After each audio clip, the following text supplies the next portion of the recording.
Olá, meu nome é Elton Cândido e na aula de hoje nós vamos falar sobre lei ordinária e lei complementar. Mas antes, roda a vinheta.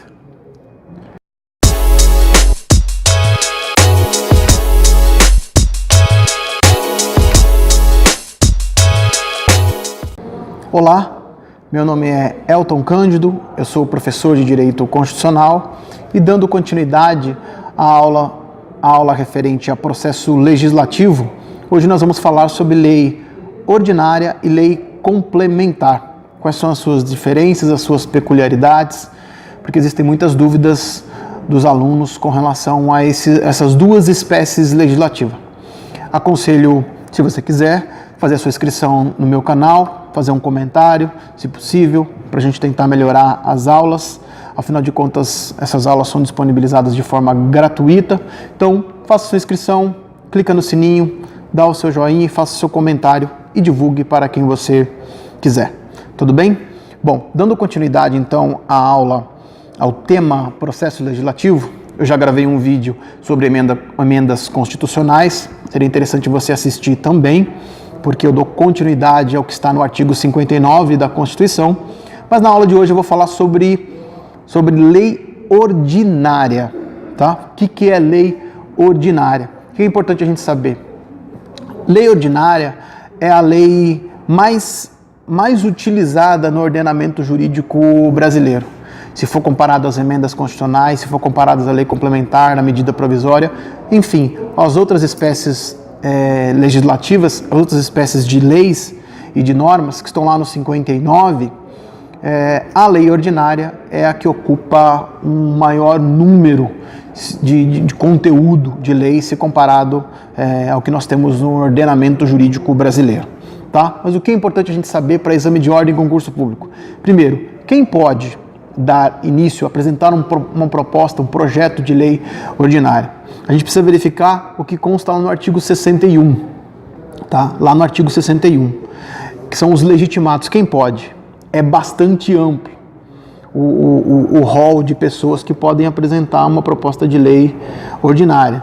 Mas o que a gente precisa compreender? Que é o que aponta a doutrina, o que aponta ali a jurisprudência. Primeiro, existe uma iniciativa que ela é concorrente. O que significa isso? Significa que diversas pessoas, um conjunto maior de pessoas podem apresentar uma proposta de lei ordinária, um projeto de lei ordinária. Por exemplo, o que você vai gravar como regrinha técnica para você não esquecer? O CPP, lei ordinária, CPP, Congresso, Presidente e o Povo. Congresso, Presidente e o Povo. Então essa são os legitimados e a iniciativa concorrente, ou seja, várias pessoas podem apresentar uma proposta de lei.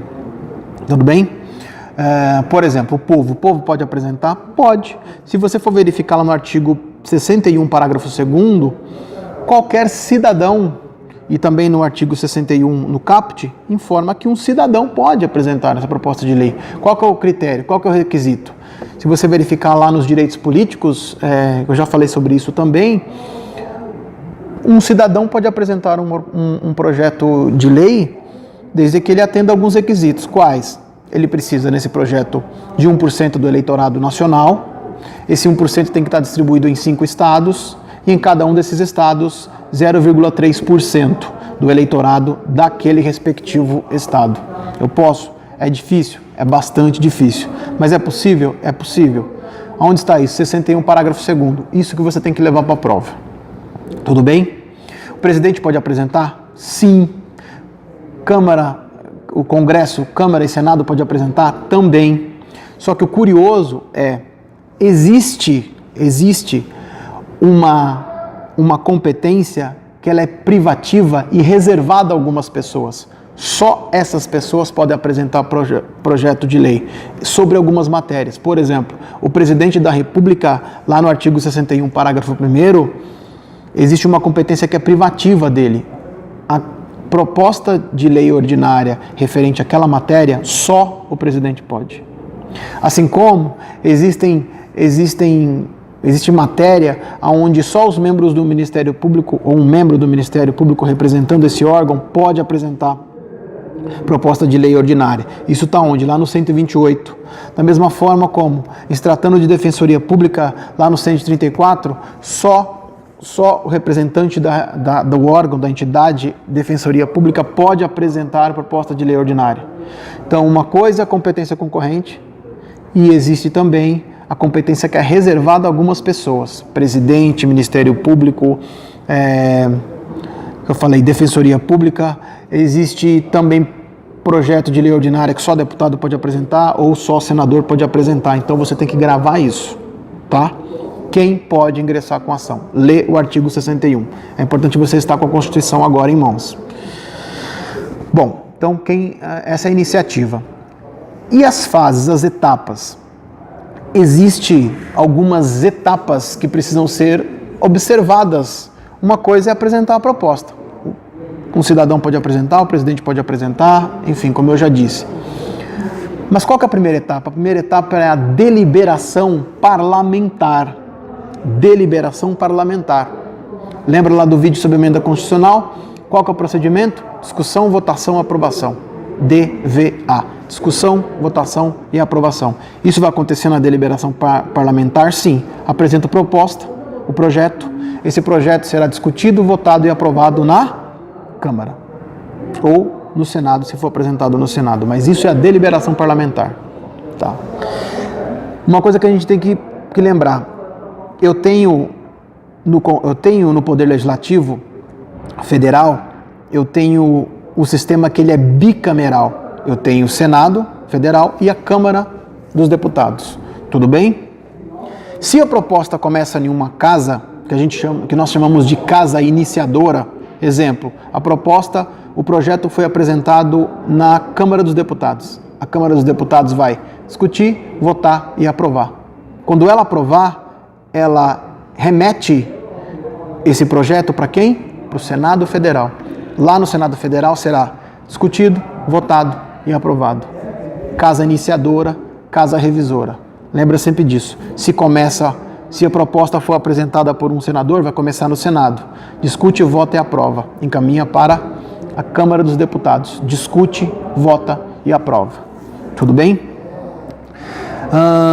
Outro ponto importante sobre lei ordinária diz respeito ao quórum.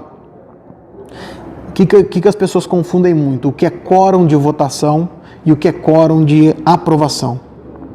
O que é quórum de votação, que é a mesma coisa que instalação, e o que é quórum de aprovação da lei. Isso é importante. Eu vou tentar criar uma tabelinha para tentar ilustrar um pouco melhor o que significa a diferença entre um quórum e outro. Tá? Entre quórum de votação e quórum de aprovação, para você ir acompanhando. Mas o que a gente precisa guardar? Primeiro, quórum de votação. Quórum de votação é um número mínimo para se iniciar a sessão deliberativa. Ou seja, eu preciso de um número mínimo para iniciar. Sem esse número mínimo de parlamentares, seja senadores ou deputados, sem esse número mínimo presente, eu não posso deliberar nada. Sem esse número mínimo exigido por lei, não será votado absolutamente nada. Se não vai ser votado, também não será aprovado. Mas qual é esse número mínimo que você vai gravar? Muito simples, é a maioria absoluta. Não importa qual lei é. Não importa se é lei ordinária, não importa se é lei complementar. Sempre será o quórum mínimo de maioria absoluta para dar início a uma deliberação parlamentar, para dar início a essa sessão deliberativa de votação. E o que significa a maioria absoluta? Para vocês não esquecerem, a maioria absoluta corresponde a mais da metade dos membros daquela casa, mais da metade dos membros no Senado, mais da metade dos membros na Câmara dos Deputados. Aí você precisa lembrar a composição de cada uma dessas casas. Por exemplo, o Senado nós temos 81 senadores, correto? 81 senadores. Cada estado, e o Distrito Federal, tem 3 senadores. Agora, esse ano, por exemplo, é ano de eleição, nós vamos votar para senador também. Além de outras votações para outros cargos. Então eu tenho 81 senadores. O que seria a maioria absoluta no Senado para dar início a uma sessão deliberativa para a votação? Mais da metade de 81, 41 senadores. Se eu não tenho, no mínimo, 41 senadores, a sessão deliberativa não poderá ser iniciada. Exemplo na Câmara. Se eu tenho, exemplo na Câmara, quantos deputados nós temos? 513 deputados. O que seria mais da metade na Câmara, mais da metade dos membros na Câmara dos deputados? Seria 257. Você pega o 513, qual que é a metade de 513? Será 256,5. Próximo número inteiro, 257. Se eu não tenho 257 deputados presentes ali, eu não tenho a maioria absoluta, sequer dará início à sessão deliberativa. Então, isso é quórum de votação. Esse quórum de votação não é importante você lembrar que independe da espécie normativa. Independe da espécie normativa. Como eu disse, não importa se é lei ordinária, não importa se é lei complementar. Tá. Agora, e o quórum de aprovação? E o quórum de aprovação, que é diferente do quórum de votação. O quórum de aprovação é um número mínimo para se aprovar o projeto. Uma coisa é eu ter o número mínimo para votar. Outra coisa é eu ter o número mínimo de votos favoráveis. Então, por exemplo, lei ordinária. O que se exige para aprovar uma lei ordinária? Se exige a maioria simples, não é a maioria absoluta. E o que significa a maioria simples? A maioria simples é mais da metade dos que estão presentes. A maioria simples significa mais da metade dos presentes na sessão. Então, vou dar um exemplo. Eu tenho 81 senadores. Eu preciso de, no mínimo, 41 para dar início à sessão, que é a maioria absoluta. Eu tenho 41 presentes. Vai dar início à sessão? Vai. Vai ser votado? Vai. Vai ser aprovado? Vamos verificar. Para aprovar, eu precisaria desses 41 que estão presentes, eu precisaria da maioria simples desses que estão presentes. Qual seria a maioria simples de 41? 22. 22 deputados votando favorável ao projeto, essa lei foi aprovada. Atingiu o quórum mínimo de aprovação. Porque se é um projeto de lei ordinária, o quórum de lei ordinária é de maioria simples. O quórum de lei ordinária é de maioria simples. Sempre, sempre. Esta é a regra. Tudo bem? Então aqui eu encerro a primeira fase, que é a deliberação parlamentar. Então, discutiu, votou e aprovou? Vamos para a segunda fase, segunda etapa. Qual que seria a segunda etapa? A segunda etapa é o que nós chamamos de deliberação executiva. Porque se eu tenho um projeto de lei ordinária que passou pelo legislativo, eu preciso encaminhar para o chefe do executivo votar. Desculpa, o chefe do executivo sancionar ou vetar. Sanção ou veto presidencial. Lembra que emenda constitucional não existe, não há sanção ou veto presidencial, mas em lei ordinária, em lei complementar, eu tenho a sanção e o veto presidencial. Isso é importante. Então, a deliberação executiva. Bom, se eu encaminho para o presidente, ele só tem duas alternativas. Ou ele sanciona ou ele veta. Em quanto tempo? Da votação, da aprovação da lei lá no Congresso, da publicação dela, da aprovação, da data da aprovação, 15 dias. 15 dias o presidente tem para se manifestar sobre sanção o veto. Mas olha só que curioso, se o presidente nada faz, se o presidente permanece em silêncio, se o presidente fica calado, o silêncio, lá no artigo 66, parágrafo 3º, o silêncio do presidente é considerado sanção, é considerado uma concordância, uma sanção tácita. Então, ou seja, logo a gente conclui que para vetar, e o veto é a discordância, o veto tem que ser expresso. Já a sanção, eu posso, obviamente, expressá-la, sancionando a lei, mas se eu ficar em silêncio, eu também estou concordando com aquela aprovação. Isso é chamado de sanção tácita. Tá. Mas e se eu resolvo vetar, eu, presidente? O veto, existem duas espécies de veto. O veto jurídico e o veto político. O veto jurídico é aquele em que o presidente, verificando alguma inconstitucionalidade no projeto, ele resolve vetar juridicamente o projeto, exercendo o controle preventivo de constitucionalidade. Se ele verificar algo que no entendimento, obviamente, viole alguma outra norma, ou a própria Constituição, obviamente, ele pode, o quê? Vetar juridicamente esse projeto de lei. E o veto político? O veto político significa o projeto pode até ter passado pelo Congresso, sem nenhum vício, no que se refere à inconstitucionalidade, mas ainda assim aprovado lá no Congresso, o presidente verifica que aquela lei ela contraria o interesse público. E ele tem essa atribuição, essa prerrogativa de vetar politicamente o projeto de lei. Tá? Mas importante, com relação ao veto do presidente, algumas características que só ele possui, que a gente não pode esquecer. Primeiro, o veto tem que ser expresso. Eu não posso ficar em silêncio, porque o silêncio, como eu disse, já é a sanção tácita.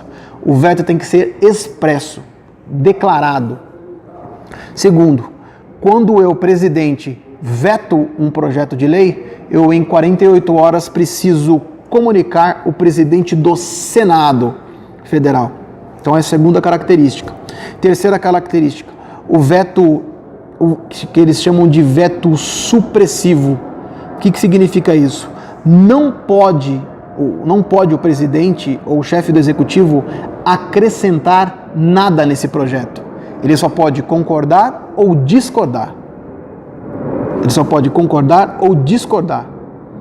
É claro que essa supressão pode ser total ou parcial. Por exemplo, eu tenho um artigo, o caput. Eu posso vetar o caput.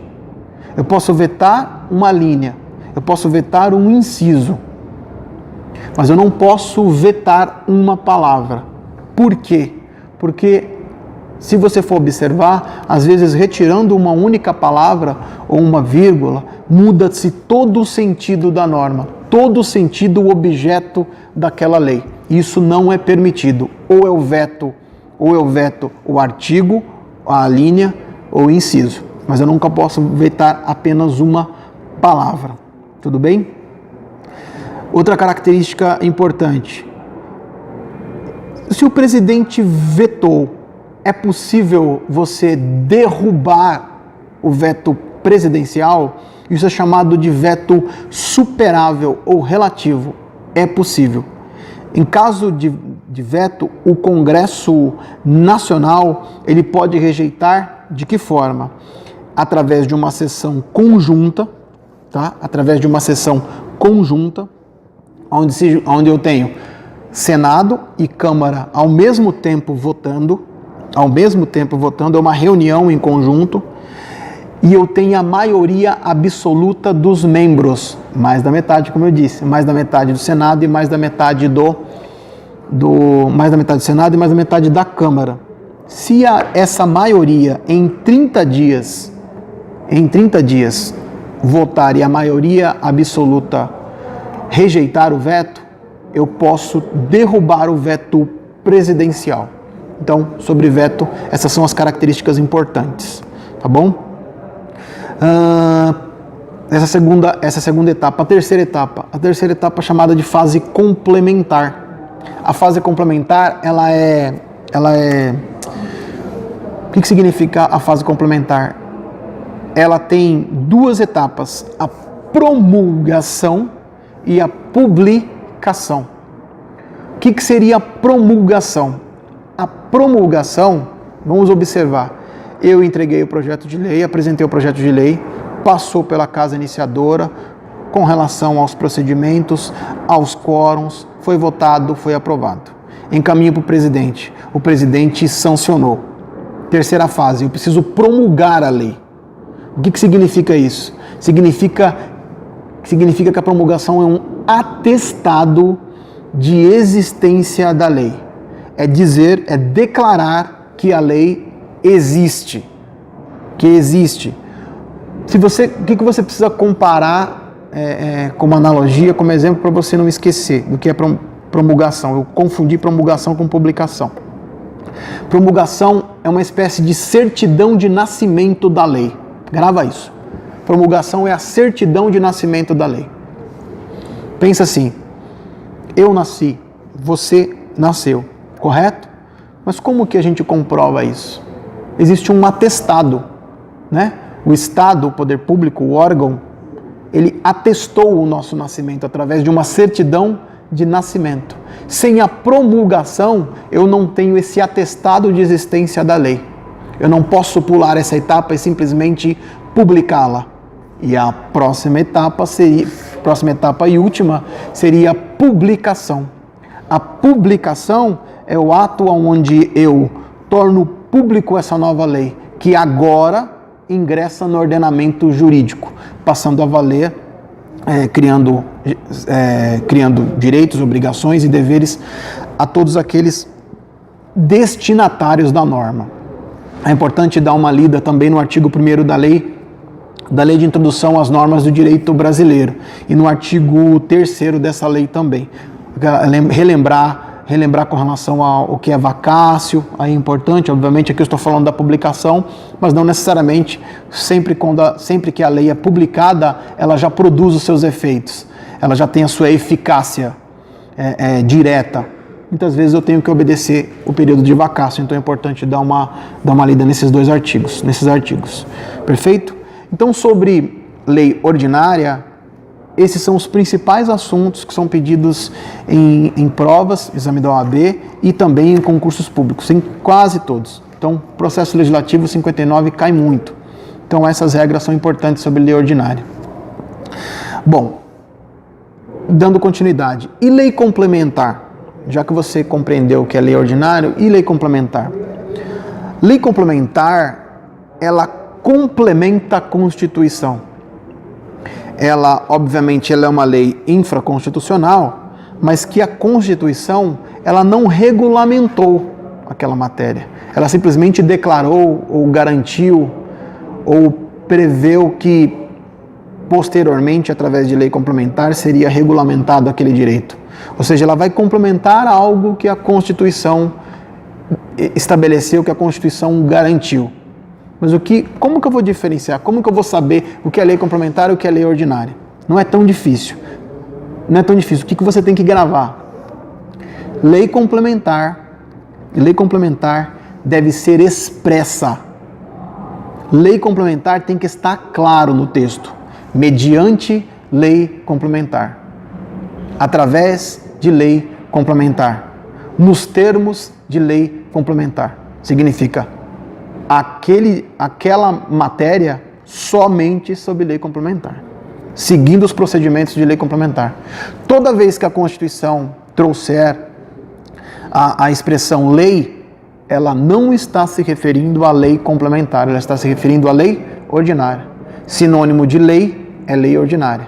Lei complementar tem que ser expresso, lei complementar.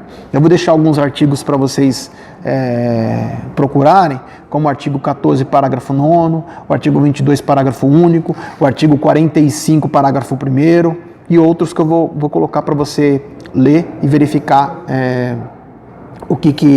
quais as principais matérias que versam sobre lei complementar. Tá? Bom, então Esse é um ponto, a diferença. Lei complementar tem que ser expressa. Outra diferença, lei complementar, ela tem um quórum de aprovação, isso está lá no 69, diferente da lei ordinária. O quórum de aprovação é maioria absoluta, como eu disse, para as duas. Mas para a lei complementar, a aprovação tem que ser de maioria absoluta também. Então, para a lei ordinária, votação, maioria absoluta, aprovação, maioria simples. E para a lei complementar, maioria absoluta para as duas, seja para votar, seja para aprovar. Tem que ser maioria absoluta nas duas etapas, nos dois quórums. Tudo bem? Isso é importante. Aonde está isso? Lá no artigo 69 da Constituição. Isso está claro, é regra. Eu não posso ter um quórum de maioria simples para aprovar uma lei complementar. Se isso acontecer, eu tenho um vício formal e essa lei pode ser declarada inconstitucional por vício formal. Tudo bem?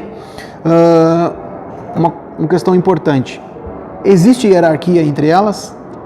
Uma lei complementar pode revogar uma lei ordinária?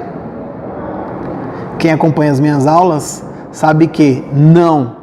Porque uma espécie normativa revoga outra espécie normativa da sua mesma hierarquia. Então, lei ordinária revoga lei ordinária, lei complementar revoga lei complementar. Uma lei complementar não vai revogar uma lei ordinária. Assim como uma lei federal não vai revogar uma lei estadual ou uma lei municipal. Então, é importante você gravar isso. Outro ponto, que isso é apontado na doutrina e a jurisprudência já se manifestou também. A seguinte hipótese: eu tenho uma lei ordinária que versa sobre uma matéria.